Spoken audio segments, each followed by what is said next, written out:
ইসলামী শিক্ষার মধ্যে একটা পূর্ণাঙ্গ শিক্ষা, এটা জাগতিক এবং পারলৌকিক দুটি এটা সমন্বয় হয়। ইসলামী শিক্ষা যেটা মানবিকতা শিখায়, যেটাকে আমরা কি বলবো, তাকে একটা মনুষ্যত্ববোধ শিখায়, যেখানে সামাজিকতা, ধর্মীয় অনুশাসন, সকল কিছু রক্ষা করার শিক্ষা হলো ইসলামী শিক্ষা। তো আমরা এই জন্য বলছি ইসলামী শিক্ষা এবং সাধারণ শিক্ষা। আমাদের এই বাংলাদেশের প্রেক্ষাপটেও আমাদের দেশে কতগুলি শিক্ষা ব্যবস্থা আছে। একটা হলো কওমি মাদ্রাসা, এটা টোটাল সকলেই হলো শুধুমাত্র পারলৌকিক শিক্ষার জন্যই তার পড়ালেখা করে। এখানে আলিয়া নিসাবের আছে, সেটা যে জাগতিক এবং পারলৌকিকের সমন্বয়। তো এমনি ভাবে আমাদের এই উপমহাদেশে বিশেষ করে এই শিক্ষা ব্যবস্থাটাকে দুটি ভাগে ভাগ করা হয়েছে। তো ইসলামী শিক্ষা এটা হচ্ছে একটা পূর্ণাঙ্গ শিক্ষা, আর এই শিক্ষাটাই হলো জাতির মেরুদণ্ড। আমরা বলে থাকি শিক্ষাই জাতির মেরুদণ্ড। যদি সকল শিক্ষাই জাতির মেরুদণ্ড হয়, তাহলে শিক্ষিত মানুষ কেন অন্যায় করবে? রাইট। শিক্ষিত মানুষ কেন সন্ত্রাসী করবে, জঙ্গি হবে? তো এইখানে আসলে মানুষকে মনুষ্যত্ববোধ, তাদের পাশবিকতা থেকে দূরে রাখা, এই শিক্ষাটা ইসলামী শিক্ষা মানুষকে দিয়ে থাকে। অতএব যে শিক্ষা মানুষকে মানবিকতা শিখায়, সামাজিকতা, মূল্যবোধ, দেশপ্রেম, স্বাধীনতাকে উজ্জীবিত করা, এটা হলো আসলে ইসলামী শিক্ষার মধ্যেই রয়েছে। যেহেতু মহানবী সাল্লাল্লাহু আলাইহি সাল্লাম মক্কা থেকে মদিনায় যখন গেলেন, তখন বারবার ফিরে ফিরে মক্কার দিকে তাকাচ্ছে। এখানে দেশপ্রেমের কথাটা সুস্পষ্ট ফুটে উঠেছে। যদি আমাকে তোমার মক্কাবাসী না তাড়িয়ে দিত, তাহলে আমি কোশ্চেন কেন আমার মায়ের ভূমি ছেড়ে আমি যেতাম না।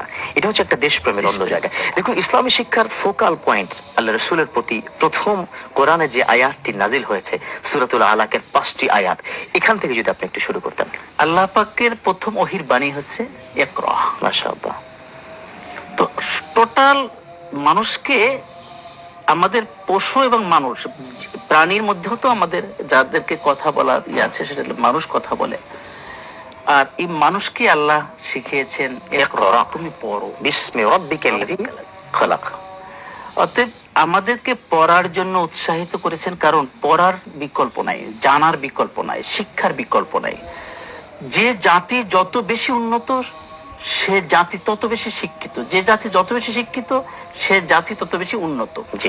আজকে এই সারা পৃথিবীতে আমরা যে আগে সাধারণ শিক্ষার কথা বললাম, সাধারণ শিক্ষার মধ্যে চিকিৎসা বিজ্ঞান, আপনার গণিত শাস্ত্র, ইঞ্জিনিয়ারিং, মেডিকেল সায়েন্স, এগুলো টোটাল আমরা সাধারণ শিক্ষা বলি।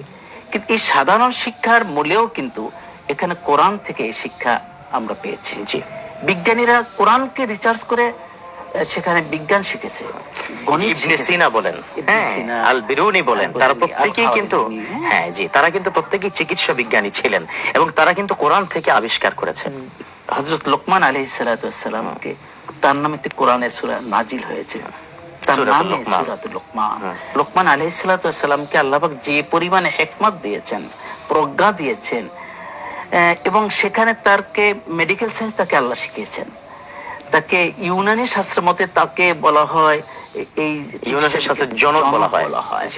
লোকমান আলাইহিস সালাতু ওয়াস সালাম যখন রাস্তা দিয়ে হাঁটতেন, জঙ্গল দিয়ে হাঁটতেন, তখন তাকে তার এই গাছপালা তাকে বলতো, আমাকে এই কাজে তোমার লাগবে। সুবহানাল্লাহ। অতএব আমাদেরকে এই শিক্ষা, যেটা সাধারণ শিক্ষা, কেউ যদি আমি কথা বলতে চাই, তাও কিন্তু মূল শিক্ষা ইসলামী শিক্ষা ঢুকে যায়। ইসলাম শিক্ষার মূল পয়েন্টটা আসলে কি? এখানে আরেকটি কথা হলো, তাৎপর্যপূর্ণ একটা বিষয় রয়েছে।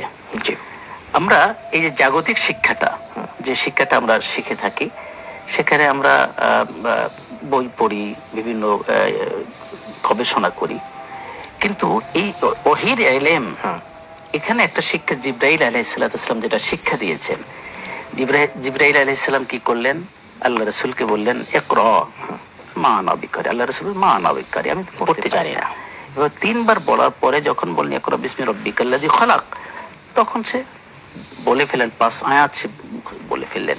কিন্তু এখানে যে এই জায়গাটা পড়ার পিছনে জিবরাইল আমিন জড়িয়ে ধরেছিলেন আল্লাহ রাসূলকে, বুকে জড়িয়ে ধরে সিনার সাথে সিনা লাগিয়ে, সিনার সাথে সিনা দিয়ে। তো এখানে আসলে এই এলমে দিন, এলমের শিক্ষা মানে দিন এলেম, ইসলামের শিক্ষার এখানে মৌলিক একটা শিক্ষা আমাদের এখানে রয়েছে। সেটা হচ্ছে এই ওস্তাদের কাছ থেকে, ওস্তাদবিহীন কোনো শিক্ষা হয় না, রাইট, শিক্ষকবিহীন কোনো শিক্ষা হয় না। আর এখানে এটাই ইসলাম শিখিয়েছে যে আসলে একজন শিক্ষকের, আদর্শবান শিক্ষক থেকে তার শিক্ষা গ্রহণ করতে হবে। তো আমাদেরকে ইসলামের শিক্ষা এটাই মানুষকে নমনীয়তা শেখায়, ভদ্রতা শেখায়, সভ্যতা শেখায়। আমরা যদি একটু প্রথম থেকে শুরু করি শায়েখ, আপনি যদি আমাকে বলেন একজন শিশুর প্রথম অধিকারটা কি, পৃথিবীতে যখন সে আসবে সেখান থেকে যদি ইসলামী শিক্ষাটা আমরা শুরু করি, একটা শিশুর পৃথিবীতে শুভাগমন করার পরেই পিতামাতার উপর কি কি দায়িত্ব পড়ে যায়, এখান থেকে শুরু করলে কিন্তু আমরা ইসলামী শিক্ষা আমরা কি প্রবেশ করতে পারি। যে হ্যাঁ, খুব গুরুত্বপূর্ণ একটি কথা বলেছেন। এখনকার মৌসুম, এই নভেম্বর ডিসেম্বর মাসে সকল স্কুলে মাদ্রাসায় প্রাথমিক শিক্ষা এখন শুরু হবে, বুনিয়াদী শিক্ষা। ছোট ছোট বাচ্চাদেরকে এখন স্কুলগামী, মাদ্রাসাগামী করবে। তো সেখানে আমাদের অভিভাবকদের জন্য একটা গুরুত্বপূর্ণ একটা মেসেজ, যে আমরা আমার এই বাচ্চার উপরে যে আমাদের কি কি অধিকার, ওদের কি কি হক বাবা মার কাছে, সে অধিকারের মধ্যে রয়েছে। যখন আমি বাচ্চা শুরু থেকে বলি, যেহেতু এলএম শিক্ষার বিষয়টা, একটি বাচ্চা দুনিয়াতে যখন ভূমিষ্ঠ হয়, সেই বাচ্চাকে প্রথমত বাবা মার হক কি, ডান কানে আজান, আজান, বাম কানে ইকামত। এটাও কিন্তু আপনি একটা মেসেজ দিচ্ছেন ওর ব্রেনে, যে তুমি পৃথিবীতে আসছো, শুনে নাও আল্লাহর নাম।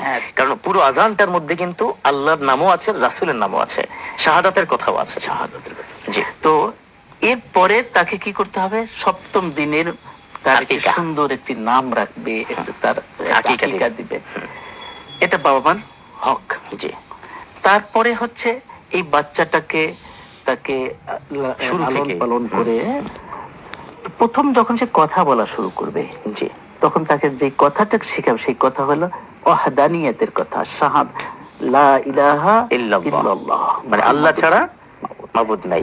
এই কালেমা, এই বাক্যটুকু তাকে শেখানো, প্রথম বাক্য যেন কালেমা হয়, ওয়াহদানিয়াতের সাক্ষী হয় কথাটা। মানে হচ্ছে প্রথমেই তাকে আল্লাহকে চিনাতে হবে, আল্লাহকে চিনাতে হবে। জি।